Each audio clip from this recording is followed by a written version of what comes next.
Hello there! My name's Yosh, and I'm also Beeg. Today I'm going to talk to you about France, specifically 18th century France. More specifically, the arts and history of 18th century France. Now, I know we could all just read a Wikipedia article and call it a day, but why'd you stand here and talk about the 18th century when I can take you there? Now, I know what you're thinking, but Yosh, what if I don't want to go to the 18th century? Then I'll be like, but what about... But Yosh, how are we gonna get to the 18th century? Then you'll say I have a quite compelling answer. Isn't that a refrigerator? Suffer! Well, I guess this used to be a refrigerator, but now it's a time machine. What are we waiting for? Let's go!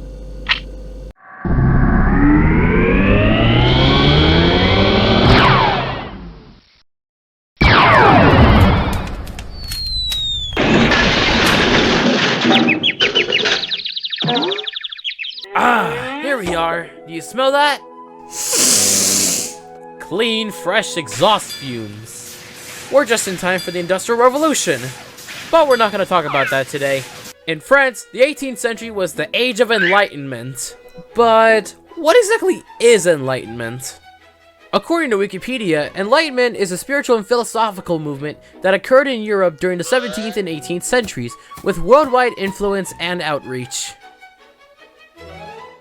What is this? Who put this there? It wasn't me. The ideology of Enlightenment was based on three main things: the value and improvement of man, knowledge gained through either rationalism or experience, and several political ideologies such as natural law, constitutional government, and the separation of church and state. I want a divorce. Just to mention a few. But in France, there were many difficulties expressing this kind of ideology, as the monarchy wouldn't let commoners proceed with the political changes that they wanted. The monarchy and commoners often fighted about what they wanted, but we'll talk about that later. Some of the biggest supporters of Enlightenment in France were Voltaire, Montesquieu, and Jean-Jacques Rousseau, all of them being philosophers and writers. The ideas of Enlightenment spread throughout France in several ways, such as universities, word of mouth in French salons, and written word, like newspapers, encyclopedias, and of course, oh yeah, books! I know a perfect place to find all of these. Right here! This is the Bibliothèque Mazarine, one of France's first public libraries. I think that now is a good time to take a short break from history and talk about the art form that is 18th century literature. During this century, a lot more people were reading books. Since the commoners, which took up a large majority of the country, were getting richer, and books themselves were being slashed down in price, they became a lot more accessible to the masses. The most popular type of book that people were reading at the time were novels. Novels would see a lot of attention these days, because, with the rise of Enlightenment, a lot of stories based on the ideology and its messages were being published.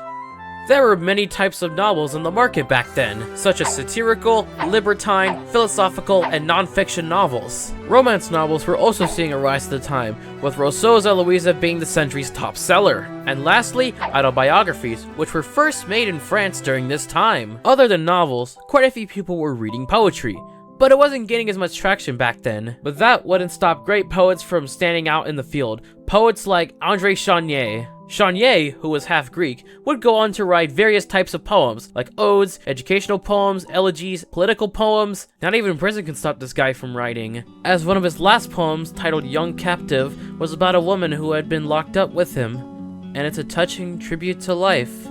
But enough about that, let's go back to history. Where was I? Oh yeah! The monarchy and commoners were in constant conflict. Each encounter between them would get worse and worse, until one day, another one of these fights would break out into one of the most important parts of human history. And of course, I'm talking about the French Revolution. I'm thinking now that a change of scenery would be nice.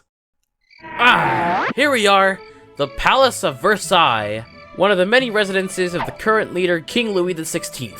Excuse me, sir, can we please enter your palace? No! I had a feeling that this was gonna happen. This is why I always prepare a plan B. Come here, you little...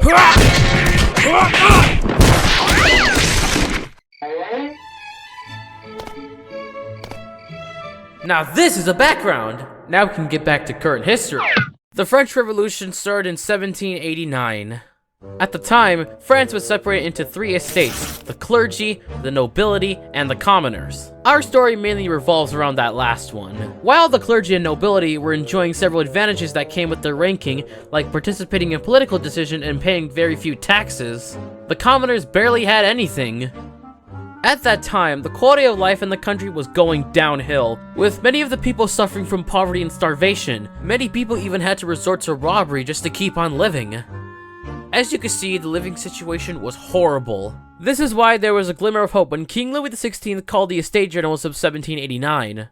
There, the commoners demanded changes, but the king refused them, and then assigned him even more taxes! And then threw him out. The commoners general didn't try to call their own meeting to give the country a constitution, and after a lot of trying, the king finally obliged. But it was a trap, so the king consented his military forces to stop the meeting. When the commoners heard this, they were furious. They armed themselves. And then on July 14, 1789, they stormed the Bastille. That was the day the French Revolution started. The French Revolution's motto stated its three basic principles: liberty, equality, and fraternity. The feudal system was overthrown by the middle class, and the monarchy fell. In 1793, France would finally receive its first democratic period. One would expect that this period would finally lead to peace. But in reality, the country went through an age of terror with many riots, until the reign of Napoleon Bonaparte, where any previously established democracy was torn to pieces. Before we wrap up, I like to talk about the revolution's main punishment method. It was very violent, and it's called... Tu lui couperas la tête! Good night, everybody!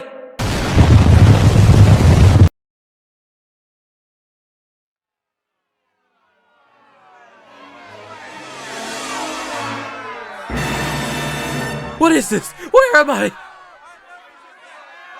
Oh, I see what's going on here. This was the main way that those who opposed the revolution were punished. The guillotine was used to chop off the victim's head in a simple and effective way. Now I just gotta figure out how I'm gonna get myself out of here.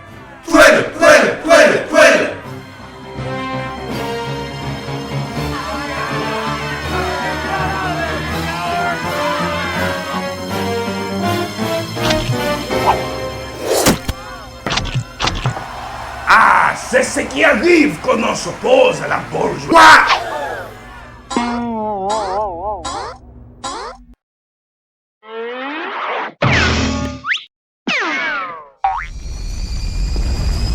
Attrape-la!